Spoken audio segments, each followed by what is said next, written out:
সেলুনের মধ্যে বই আছে, বিভিন্ন প্রকারের বই আছে এবং এটা নতুন দেওয়া হয়েছে এবং এখানে মাঝে মধ্যে আসি এবং বই পড়ি, ভালো লাগে।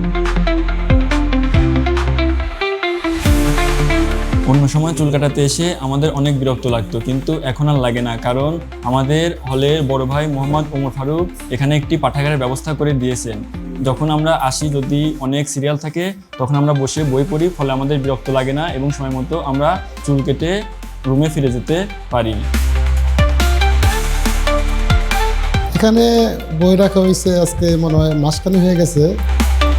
তারপরে আপনার অনেক ছাত্ররা আসা বই পড়ে। শুধু চুল কাটতে আসে যে বই পড়ে এরকম না, অনেক আসে শুধু বই পড়ার জন্য আসে এবং যারা বই পড়ে তারা খুব আনন্দ পায় এবং যারা এগুলো করছে তাদের খুব প্রশংসা করে যে আসলে বই রাখার কারণে আমরা পড়তে পারতাছি। এটা একটা ভালো উদ্যোগ আর কি। সবাই এটা, সব ছাত্ররাই মোটামুটি খুশি আছে, সবাই খুশি আছে। বাংলাদেশের একমাত্র স্মার্ট সিটি বসুন্ধরা এখন আরো নিরাপদ, আধুনিকতায় আরো এক ধাপ এগিয়ে। গত কুরবানি ঈদে আমি বাসায় যাব, তো বাসায় যাওয়ার উদ্দেশ্যে আমি চুল কাটাতে এসেছিলাম।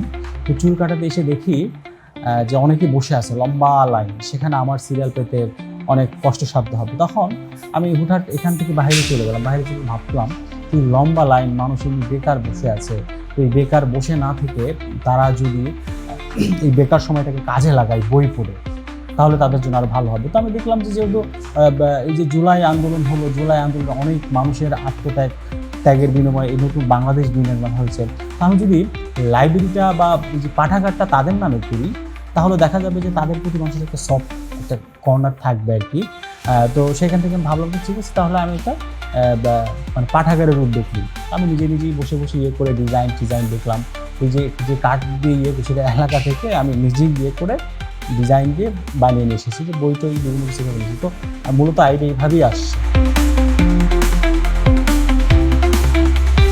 পড়াশোনা করতে যেমন বয়স লাগে না, ঠিক তেমনই লাগে না সময়, যার একটি উদাহরণ ঢাকা বিশ্ববিদ্যালয়ের এই হলের সেলুন।